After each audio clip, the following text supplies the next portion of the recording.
Hidden deep in the mountains of Persia, a secret order was born not of warriors, but of ghosts. Trained to kill silently, they were known as the Hashashin, the Assassins. Led by a man called Hassan-i Sabbah, they didn't seek riches or glory, they sought control, and they would change the world not with armies, but with one blade. Their fortress, Alamut, built on a cliff so high it vanished in clouds. From here, Hassan ruled with iron will, transforming men into shadows and belief into weapons. Recruits arrived as boys. They were broken, then reborn, indoctrinated through ritual, secrecy, and illusions. No family, no identity, only loyalty to death. To test devotion, Hassan made them leap from towers without hesitation. Obedience meant salvation. Doubt meant death. His word was divine, his handlethal. They trained in silence, mastered disguise, poisons, languages, fear. A single assassin could vanish in a crowd, strike in daylight, and melt into legend. Their victims weren't random. They were kings, caliphs, crusader generals. Anyone who dared challenge their order died, often in public, always with a message. No army could stop them. Castles locked gates, guards doubled watches, but the assassins were already inside. Their presence was psychological warfare. They used daggers, not swords. One strike to the throat. Swift, silent, final, no chaos, just certainty. It wasn't murder, it was doctrine. Their symbol was the hidden blade. Their power was fear. Some say they used hashish. Others say it was faith. But all agreed. Once targeted, death was inevitable. Even the Crusaders feared them. European knights spoke of ghost men who killed without war cries. Richard the Lionheart himself avoided provoking them. But the assassins weren't just killers. They were diplomats, spies, manipulators. In shadows, they forged alliances and betrayed empires with whispers. Some assassinations were public warnings. Others were intimate nightmares, victims found stabbed in bed or poisoned during prayer. Nowhere was safe. Their network spread across the Islamic world. Every city had eyes. Every palace had a mole. Their reach was as invisible as it was unstoppable. They didn't conquer land, they conquered minds. Rulers feared them more than invading armies. Power shifted not through battles, but through terror. One story tells of a sultan who awoke to find a dagger beside his bedanda note. Next time, it will be your throat. He signed a treaty the next morning. Hassan-i Sabbah never left Alamut again. He ruled through fear and faith, sending orders with coded messages and silent messengers. His word traveled like lightning. He wrote philosophical texts and devised codes, but his true genius was psychological. He created a cult where belief made killers holy. The assassins believed in paradise. They were told martyrdom guaranteed entry. Whether real or illusion, the promise fueled absolute obedience. Their enemies painted them as drugged madmen, but that was propaganda.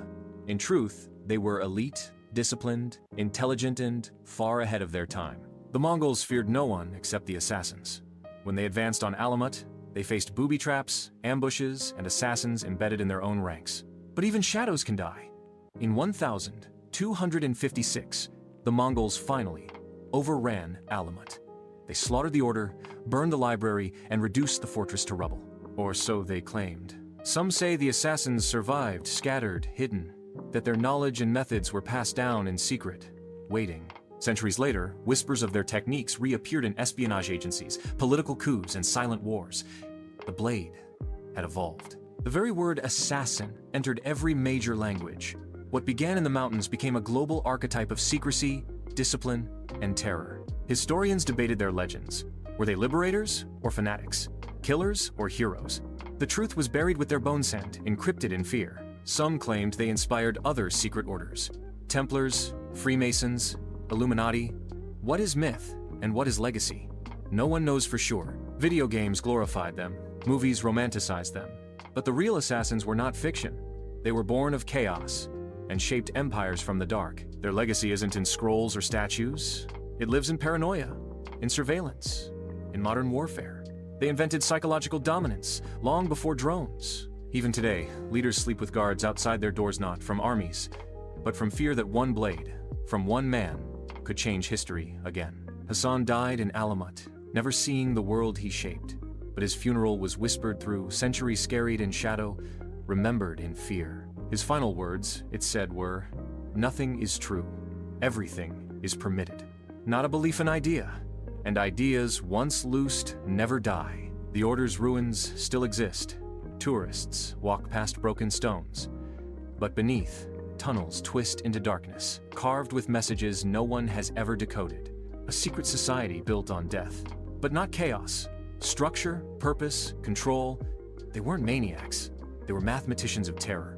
Imagine believing so deeply, you'd die for a sentence. That's what Hassan created. Not men, symbols, ideologies that bled through generations. No empire has ever fully erased them. Because you can destroy bodies, but not belief. And belief is what built Alamut and what kept it alive. Modern assassins don't wear robes. They wear suits, badges, drones, but the philosophy is unchanged. Change the world, one life at a time. Their methods still echo in black ops, psychological warfare, and political chess games.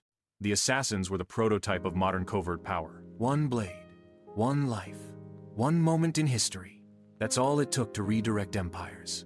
And that's why they still matter, because they rewrote the rules. So next time you hear the word assassin, know it didn't come from fiction. It came from Alamut, from belief, from a whisper, sharpened into steel. If you crave history that strikes like a blade and echoes through time, subscribe now and join us every week for legendary stories told in under 5 minutes. Which leader from history deserves their story told next?